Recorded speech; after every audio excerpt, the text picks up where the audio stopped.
Hoje em destaque a largada para o segundo turno com apoios que foram declarados ontem, de um lado do presidente Bolsonaro com governadores do Sudeste e do outro o ex-presidente Lula com o PDT, o Cidadania, esperando Simone Tebet hoje.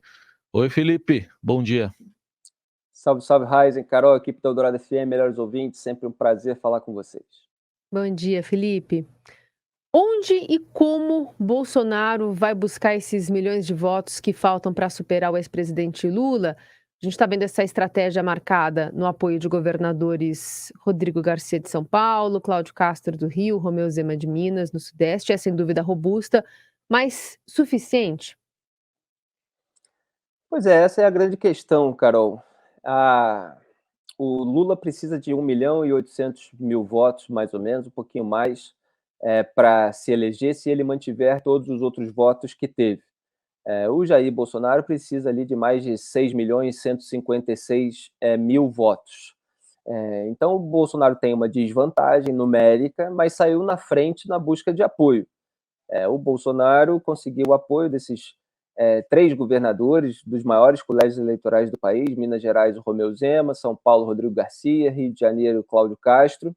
Então, tem a máquina pública federal na mão e mais essas 3 máquinas públicas estaduais. Com a máquina pública federal, ele já antecipou ali o pagamento do Auxílio Brasil turbinado, que ia ser feito em 18 de outubro, vai começar a ser feito no dia 11, porque tem um processo de distribuição, para terminar no dia 25, a 5 dias da eleição, que vai ser no dia 30. Então, com isso, ele quer que dê tempo de essa nova rodada do Auxílio Brasil turbinado render novos eleitores para ele no Nordeste, onde ele aumentou a sua absorção de votos em relação ao primeiro turno de 2018 em mais de 1.320.000 votos. E ele E ainda agora está acha que colocando pode... ainda mais famílias dentro, né, do Auxílio Brasil, inchando Exatamente. ainda mais o projeto.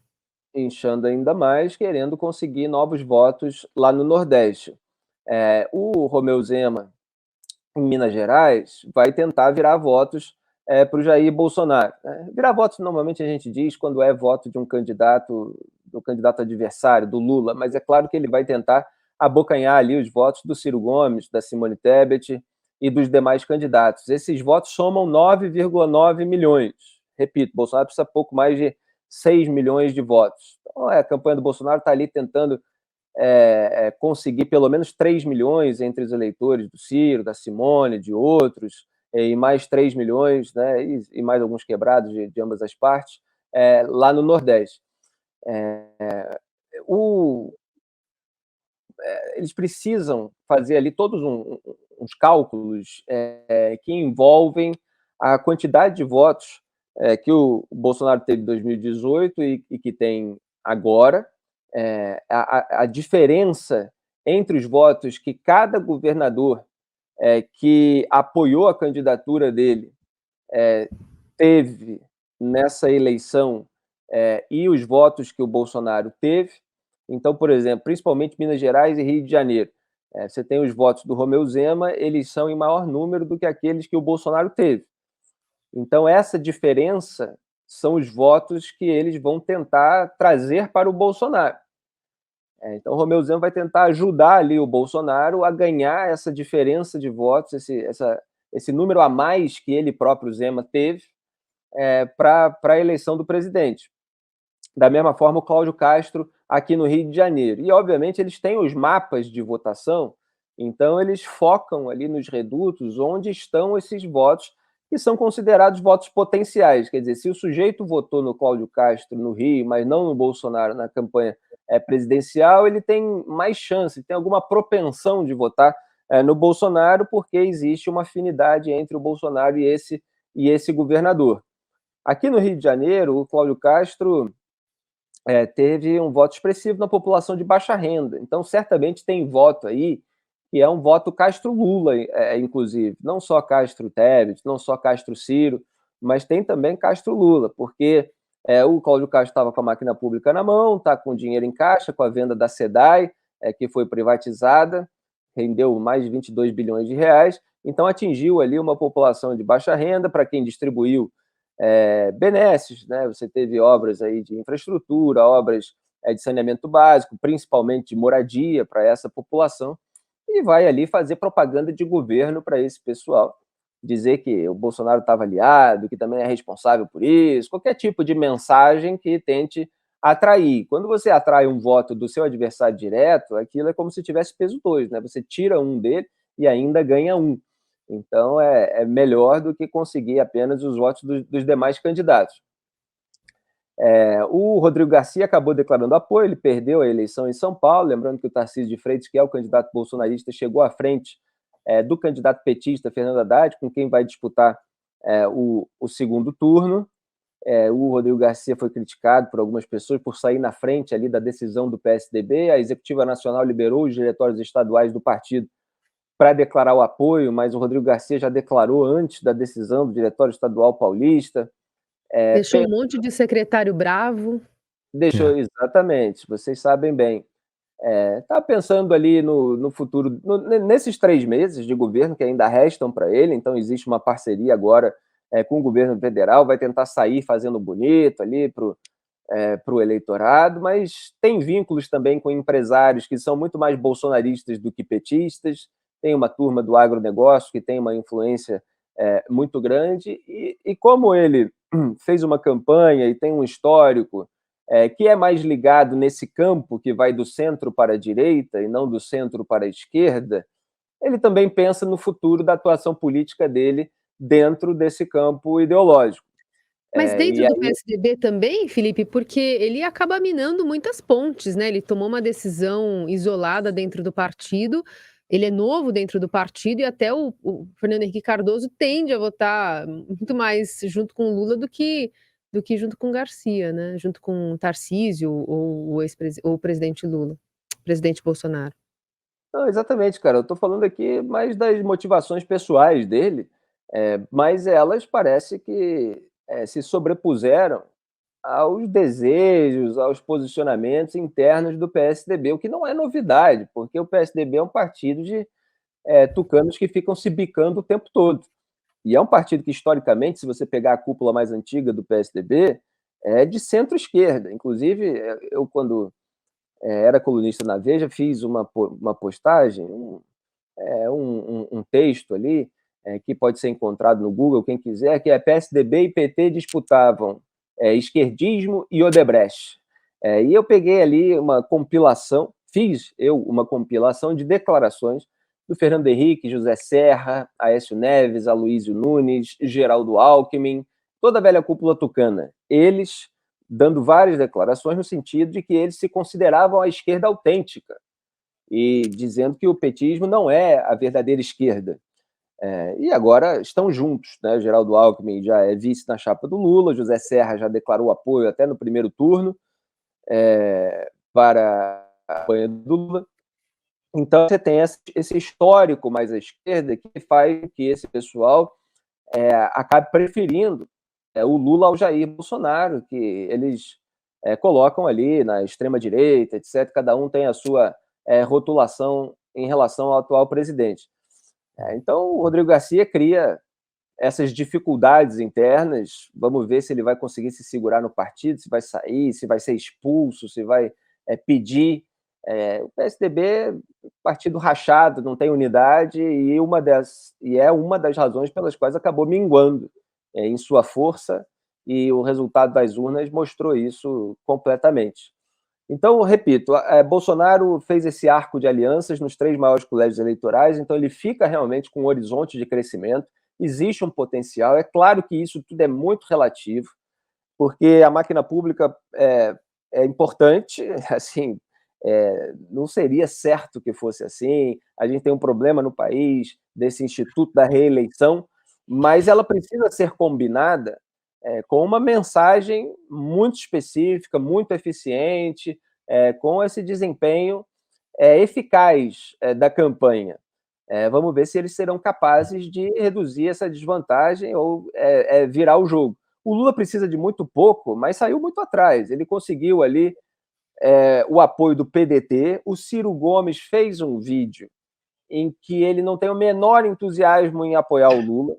Se você espremer muito, a única frase que sai ali, ele não citou o nome do Lula, é assim, frente às circunstâncias é a última saída.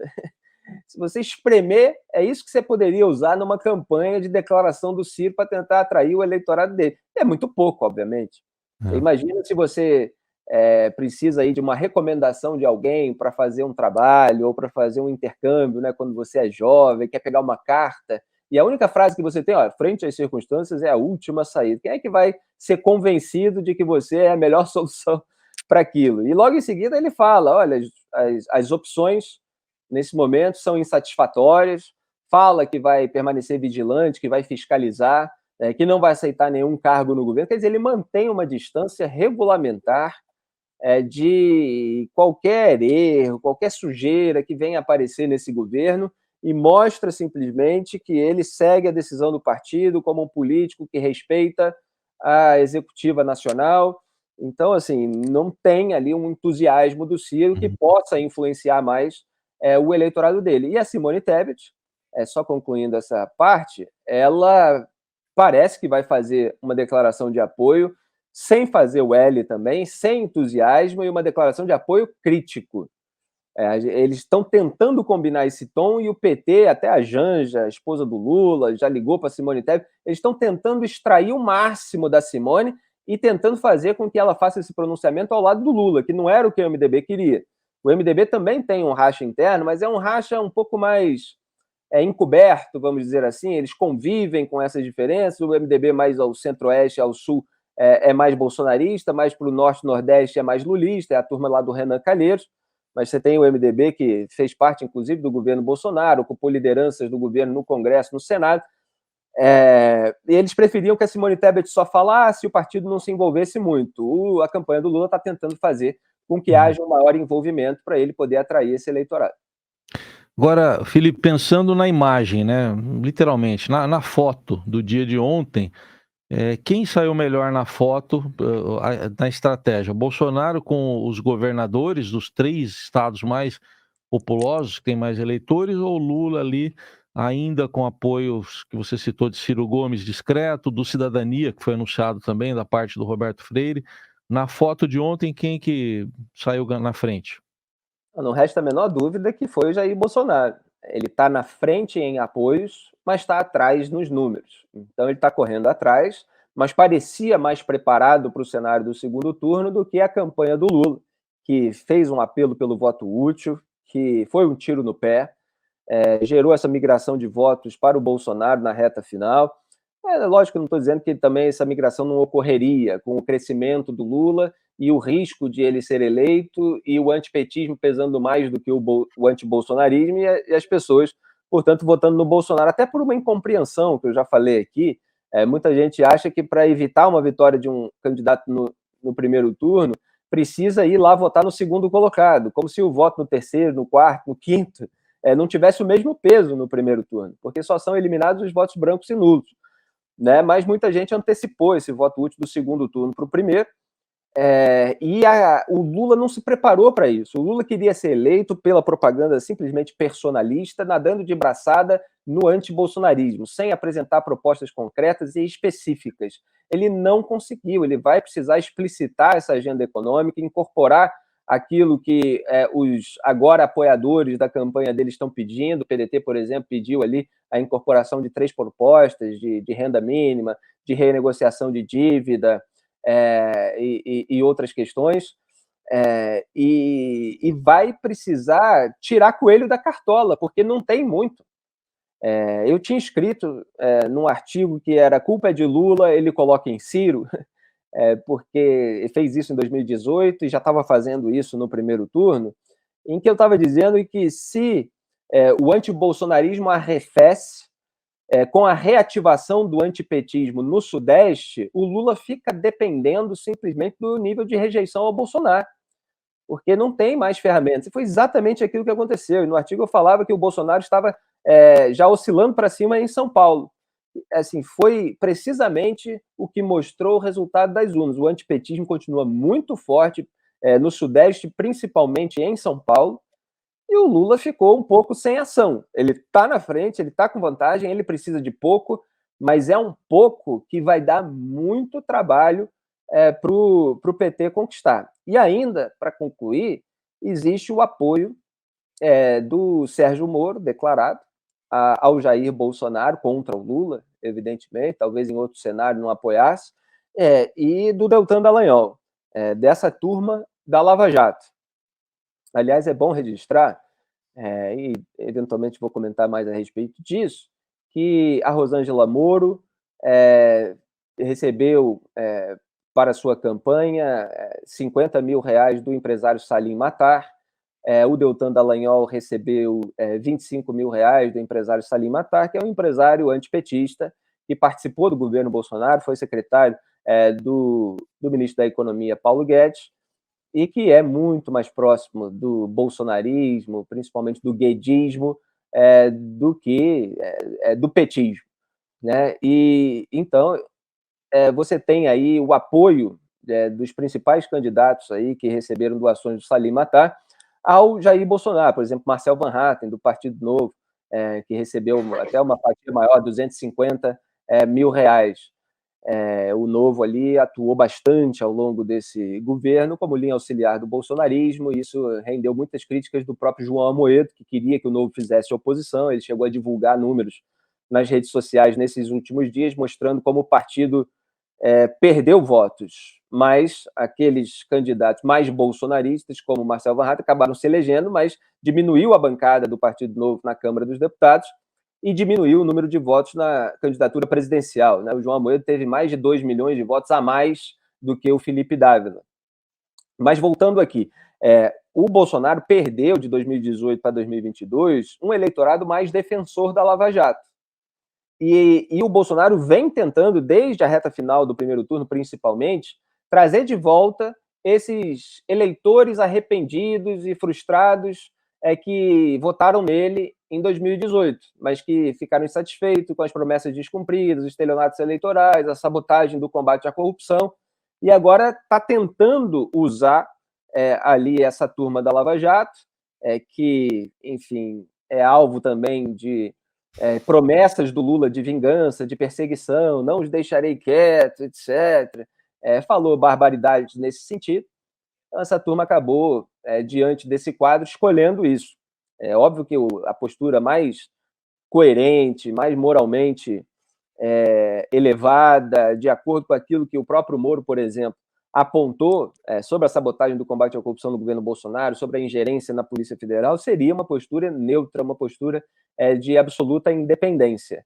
Mas ele falou para um eleitor bolsonarista ao longo da campanha, o Bolsonaro evitou interferir nessa campanha lá no Paraná, poderia chamar ali o Ratinho Júnior, que foi reeleito com 69%, para apoiar o candidato bolsonarista Paulo Eduardo Martins e escantear o Moro, mas eles evitaram se meter. Paulo Eduardo Martins atacou muito o Moro ao longo da campanha, mas o eleitorado do Paraná preferiu eleger aquele que era o símbolo ali da Lava Jato. Então, o Bolsonaro tem várias frentes de atuação para resgatar os eleitores que ele perdeu, para usar a máquina pública federal, as estaduais, e eventualmente até virar voto. E o Lula está um pouco preocupado, a campanha do PT está preocupada, porque o Bolsonaro saiu com mais força, e o Lula vai suar a camisa aí para tirar esse coelho da cartola.